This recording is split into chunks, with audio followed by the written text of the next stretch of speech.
ఇది కృష్ణరాజు గారు ఒకటే అడగకుండా నాకు తెలిసి ప్రభాస్ గారు అంటున్నారు అందరూ అన్ని ఈవెంట్స్ లో ఒకటే అడగండి అని చెప్పి అంటున్నారు. లేదండి, అది ఇప్పుడు కృష్ణరాజు గారు బర్త్డే అంటే అక్కడ వి హ్యాడ్ డిన్నర్ అండి.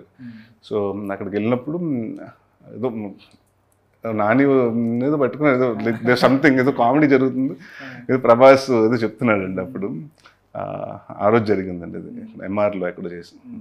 ఓకే, సో బాలయ్య బాబు గారు మీరేమో చేతులు కట్టుకుని మరి ఉన్నారు ఏంటి? ఇది ఇద్దరు పక్క పక్కనే జరుగుతుందండి షూటింగ్. యాక్చువల్లీ వాళ్ళది ఇట్లు మారేడుమిల్లి ప్రజానికం జరుగుతుందండి. వాళ్ళది మన ఆ సినిమా ఏంటండి, మన వీరసింహారెడ్డి షూటింగ్ జరుగుతుంది. యాక్చువల్లీ మాది నెక్స్ట్ డే నుంచి షూటింగ్ అండి. వాళ్ళది ముందు రోజుకి అయిపోవాలి సెట్లో, అదే సెట్లో. కానీ దాని ముందు రోజు వర్షం పడిందండి. సో వర్షం పెడితే మొత్తం అంతా ఇది అయిపోతే డిస్టర్బ్ అయిపోయి హాఫ్ డే పోయిందండి. సో బాలకృష్ణ గారు అడిగితే లేదంటే రేపు సెట్ లేదంటే ఎవరిదంటే నరేష్ అంటే నేను చెప్పని వాళ్ళు ఈ సైడ్ చేసుకున్నారంటే మేము అంటే ఆ ఒక్కరోజు మేము అంటే ఒక హాఫ్ డే వాళ్ళు వర్క్ కావాలంటే ఒక వన్ సైడ్ వాళ్ళకి వదిలేసారండి, ఇంకో సైడ్ మేము చేసుకుంటున్నాం. సో కరెక్ట్గా ఆయన వెళ్తున్నారు, ఇంకా అయిపోతుంది. ఆ రోజు లంచ్కి ఎక్కడికి వెళ్తుంటే కలుద్దామని మార్నింగ్ ఆల్రెడీ వెళ్ళి కలిసి వచ్చానండి. ఆయన బయలుదేరుతున్నారు కరెక్ట్గా.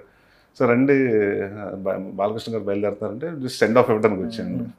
సో లైక్ ఆయన ఏదో మామూలుగా అందరితో మాట్లాడుతున్నారండి. అప్పుడు రేపు ఒక తమ్ముళ్ళు చూస్తారు మీరు, అంటే బాలకృష్ణ గారి కోసం నరేష్ గారు ఏం త్యాగం చేశారో తెలుసా అని చెప్పి ఏం చేశారు ఇప్పుడు ఒక రోజు త్యాగం చేశారు కదా మీరు, అలాంటిది ఒక హాఫ్ డే అది వస్తుంది మీకు రేపు. అలానే కదండి, అంటే ఇప్పుడు అక్కడ వర్క్ అవ్వలేదండి, వాళ్ళు సెట్ అనుకున్నారు. ప్లస్ గోపి గారు వీళ్ళందరూ తెలిసిన వాళ్ళు.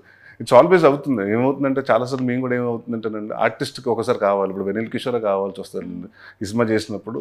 మాకు హాఫ్ డే ఎవరికో కావాలి శంకర్ గారి సినిమా అంటే మేము పంపిస్తాం జరుగుతుందండి. అది మాట్లాడుకుంటూ ఉంటాం ముందు, అతను వర్క్ తీసేసుకుని పంపిస్తుంటుంది. ఇట్స్ ఆల్ అంటే నేను 2-3 సినిమాలు చేసినప్పుడు అంటే మొన్న కూడా అండి, ఇప్పుడు నా స్వామి రంగా జరుగుతుంది. ఆ ఒకటి అడగండి, నా మార్నింగ్ ఏమో అక్కడ షూటింగ్ చేసుకొచ్చింది. ఆ ఒకటి అడక్కు నైట్ వచ్చి హైదరాబాద్ వైజాగ్ వచ్చింది. నైట్ నా స్వామి రంగా షూట్ చేసి మళ్ళీ పొద్దున్న వెళ్ళిపోయామండి. సో ఒకసారి ఏమవుతుందంటే మనకు ఆ డేట్స్, ఆ ప్లేస్ రిక్వైర్మెంట్ బట్టి మనం అడ్జస్ట్మెంట్స్ ఉంటాయండి. అవన్నీ ఇండస్ట్రీలో it's very common thing and practice అది.